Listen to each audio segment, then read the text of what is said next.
Welcome back to another episode of Scale Smart. I'm your host, Jacob, and also the CEO and founder of NetScale Growth. Today, I've got the pleasure of being joined by the CRO of PowerChord, Stephanie Shreve. Thank you for joining me, Stephanie. Hi, nice to be here. Thank you. So, Stephanie, kick us off. Tell me a little bit more about yourself, your experience, and what PowerChord do. Yeah, sure. I've been in marketing now for just over 25 years. So I started off as more in a graphic design role, kind of actually, and then moved into more the creative content side of marketing, and then some offline media. And then also moved to more recently, last 15 years into digital marketing. So really kind of gotten to see the full scope of marketing from one side to the other. So, yeah, it's been a really fun journey in marketing. At PowerChord specifically, what we do, we have a software side of our company, and then we also have a digital marketing side. We work typically with brands who sell through independent retailer networks. So there's a gap that happens when you've got a customer who's buying from a retailer that's sold from a brand. So our digital marketing and our software is all designed to fill that gap and make sure customers are getting the information they need, and then the retailers and brands are getting the data that they need. So, I think with any type of marketing, whether it's content, digital, I think there always becomes challenges when it comes to reaching new clients or when it comes to actually getting the right clients in. So what are some of the challenges you've had when it comes to marketing with PowerChord, and how have you managed to address them? Yeah, I've been very fortunate because here, especially my role at PowerChord, I get to play kind of a B2B side, which is getting clients for our company for PowerChord, and then also the B2C side and doing marketing on behalf of our clients and getting customers, B2B and B2C. There are similarities, but there's also real differences. Specifically for us on the B2B side and getting clients for PowerChord, it's really narrowing down to the niche market and finding the balance, because on the one hand you want to have your really defined ideal customer profile and you want to know exactly who you're going after, but then you can't make the audience so niche that you're trying to reach five people. Finding the good balance there, and then really trying to see where are those people, where are they doing their research, where are they looking to get new information, and how can we be there, and be found when they're doing their research online. And what's your typical day to day look like, Stephanie? Obviously, I know you're being quite heavily involved in the marketing, but also on the CRO side of things. What are some of your roles? What do some of your roles consist of at PowerChord? Well, we're a relatively small team, so I wear lots of hats. So yes, on the marketing side, it's anything from if I need to, I'll get in there and I'll update our website. I will get in there and write emails that are going to go out to prospects. One thing that I really like doing is any kind of education that we can do for the market. I think there is a real benefit in marketing to think of yourself as someone who's in education. You want to provide as much insight as you can to the market so that they know, okay, how should I be approaching my budget? How should I be approaching which channels I should be in, or setting my goals or metrics? And if you do that, and if you spend a lot of time providing that educational material, then the goal is that then when they actually need your services, they come buy from you. So I really like doing that. I really like, any role that I can play as far as, trying to do webinars or get, any of those types of things scheduled, because I think that's really valuable. And how do you manage to coordinate your expertise, obviously being a marketer for over 20 years, with the team which you've got with you as well? Yeah, I think that just goes with any kind of mentorship, anything that I can provide. We do have a group here at PowerChord. It's called Elite, Powering Ladies in Technology Everywhere. Um, so that is kind of about mentorship and talking about, how can we bring up future leaders in marketing and technology. So I think bringing the group along, giving them advice, as constructive, as I can. I'm a fairly direct person, and luckily the people that I work with are fairly direct people. So it's okay if I just say, okay, hey, we need to change this or adjust this. As long as nobody takes it personally, it's a good way for everybody to learn. And I certainly learn a lot too. Technology is changing so fast. It's not like what I learned 25 years ago still applies today. And you made a good point there about technology evolving so fast. What are some of the biggest tech like evolvements that you've seen over the past, let's say, year or so, and how do you think they've played a role in the marketing side of things when it comes to scaling PowerChord? Well, AI, I mean, can you even have a podcast and talk about it? I don't know if it's possible, but yeah, I mean, obviously that's been a huge adjustment for us and one that I personally love. I love it for a couple of reasons. Well, I use it all the time as far as content goes. It's better and better. At the beginning, I didn't care for some things like meeting recap notes. I'm like, yeah, these are average, but it, just over the last year, 18 months, they're so much better than they used to be. Using it for content generation is getting better and better. But what I really think is exciting is being able to use it to engage with customers, whether that's, chat or email or voice. I just think there's a ton of opportunity, and that's what we're trying to do. We're trying to engage with customers. And so if we can use AI to engage with customers even faster and more efficiently, that's all the better. Amazing. And I want to look at your role a bit more on the CRO side. What things do you do different in terms of like the marketing? What are some of the things you do with marketing aside being the CRO of the business? Yeah. The really nice thing about being the CRO, and I was previously the CMO, but what's really nice about being the CRO is that, you read a lot of things about the discrepancies that a sales team and a marketing team might have. They're not on the same page, they're not working together. Well, because I have the sales and the marketing teams, we don't have that problem. So, the right hand knows what the left hand is doing, which I think makes a huge difference. So, on the sales side, I know, what kind of markets are we going after? What kind of collateral would be helpful? What kind of messaging needs to go out? And then on the marketing side, we can make that happen. So, and then I also know on the marketing side, they're not creating materials that aren't going to be used or things like that. So, it's really been, for us, I think it's been really beneficial because we can have our sales team and our marketing teams, really working hand in hand. Talking about AI now, right? I knew it was going to get mentioned.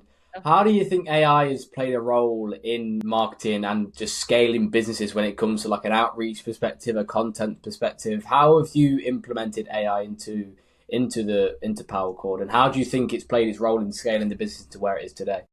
Well, one thing that we're using besides, content creation and the things that I think a pretty high percentage of marketers are using AI for, um, there's also the personalization aspect, which I really like. And specifically, what we are using AI for is to help us re engage with leads that have maybe gone stale. So we're calling it database reactivation. I think that's a pretty common name for it. And so what we're doing is saying if leads have, for whatever reason, gone quiet, then let's reach back out to them using AI and re-engage with them. That could be through email, it could be through SMS text, whatever communication that looks like, but really going out and having a full-fledged conversation with that customer. You could do that now, not using AI. You could use workflows and that sort of thing.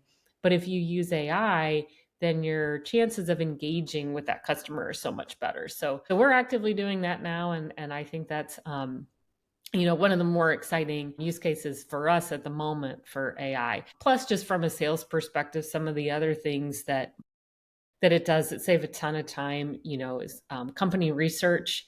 We've used it to say we've got these kinds of clients who we're really successful with. What are more businesses that fit the same profile? Or, one thing that we've started using it for is to look through annual reports and for publicly held companies to see, well, what's interesting to them right now? Where are they investing their money?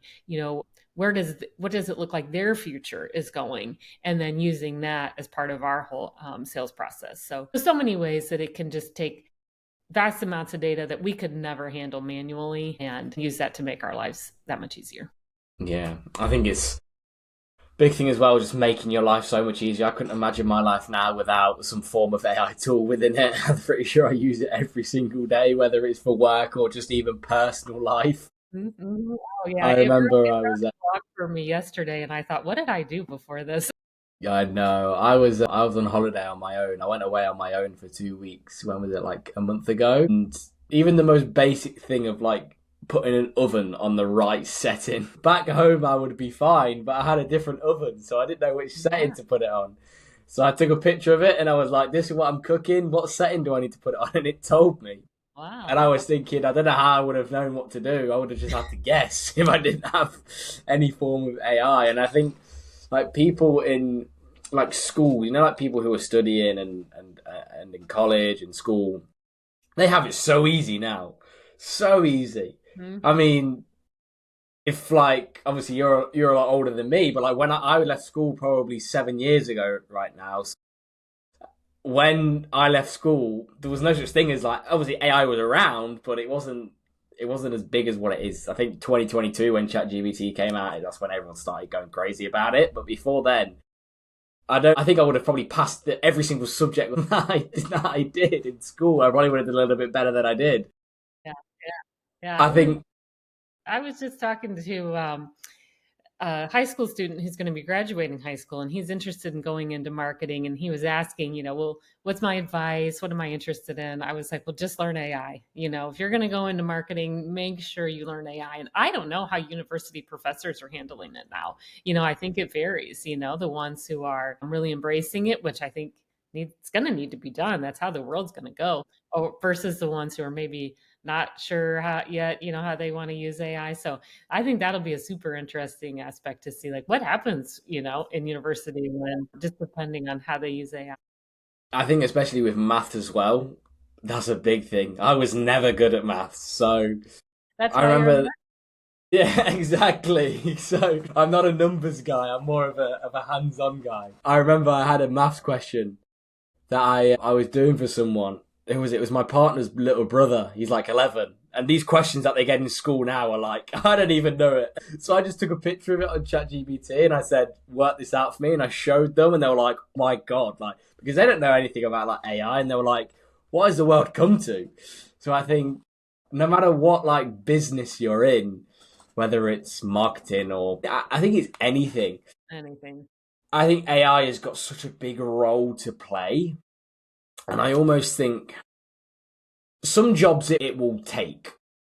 I don't know which ones yet, but I was speaking to a fractional CFO the other day on the podcast, and he was basically saying that like when there'll be a point where AI is so good that no one will have to work full time anymore. It will almost be like people just go work on a fractional basis because AI can do all of the hard tasks and the really high leverage stuff, which takes up most people's day to day. And it's quite interesting to hear that. And I just think I don't know when it's going to stop or like when it's going to stop evolving. Like this new thing ChatGPT brought out with this image generator. Oh my word, have you seen it? Yeah. Mm-hmm. Yep. It's crazy. So again, like I don't know what else they're going to be able to bring out. But like, where do you see it heading in terms of like marketing? How do you think it's going to have an effect on the marketing side of things, and also the sales, and also this because I know there's a lot of AI agents coming out with like sales teams. Yeah. Yeah. I think sales and marketing are both areas that are going to be very heavily influenced. And I think you're right. I think there will be jobs that are replaced by it, but people were worried about that, you know, with Google and, I mean, that these evolutions happen. So I do think there will be some jobs that will be replaced, but I think there will be new jobs that come up that we don't even know about yet. Something new that hasn't occurred to any of us is going to come out of this. So I don't think it's just that jobs will be replaced. I think new jobs will come into play. We just have to kind of see, what those are going to look like. But I think marketing is going to be more and more personal, just like Netflix has mastered it and, they provide such great recommendations based on what you've seen. That's how marketing's going to be. I mean, it already is somewhat personal, but I think that'll just continue and the ads that you get are going to be very highly personalized for, what you've been doing, what you're interested in, and I think sales outreach is going to be very personal. That's the big thing right now is, people want to do their research sort of anonymously. They don't want to be called and bothered until they're ready. So I believe, is going to give a much better idea of intent and, okay, Stephanie's ready to buy this thing now, so then the salesperson will call me, not before that. So again, I think that's just going to be a personalized, better experience because AI is going to understand all those different signals. And I think that it'll do a good job both on the marketing and the sales side. Being so heavily invested in the revenue side of things, Stephanie, what are some of the goals you've got for the company over the next 12 months? Well, we are looking to kind of diversify some of our revenue and the way we're going to market. So that's been a big focus for us. So I mentioned that historically we work with bigger manufacturer brands, kind of enterprise type companies who sell through independent retailer networks. But what we're looking to do is also expand and grow into what we're doing directly with those retailers. So we haven't had very many direct interactions with those retailers, but that's what we're looking to expand and grow into doing more with them, which we think is really exciting. And, the value proposition for a small business owner is much different than the value proposition for a VP of marketing at a big enterprise manufacturer. But I think especially with AI, there's lots of opportunities to provide value to those independent businesses where in the past we haven't done that. So that's really our big focus over the next, I'd say 12 months, 18 months is to build that out and grow and expand into that area. Amazing. And if people wanted to find out more, Stephanie, reach out to you or inquire about the company, where's the best place for them to do that? Yeah, I'm on LinkedIn, Stephanie Shreve on LinkedIn, and then our website's powerchord.com. Amazing. Well, Stephanie, thank you for joining me today. I really do appreciate you coming on, sharing the insights. It's been great talking. Yeah, thanks so much. I appreciate it. It's been fun. Amazing. Speak soon, Stephanie. All right, thank you.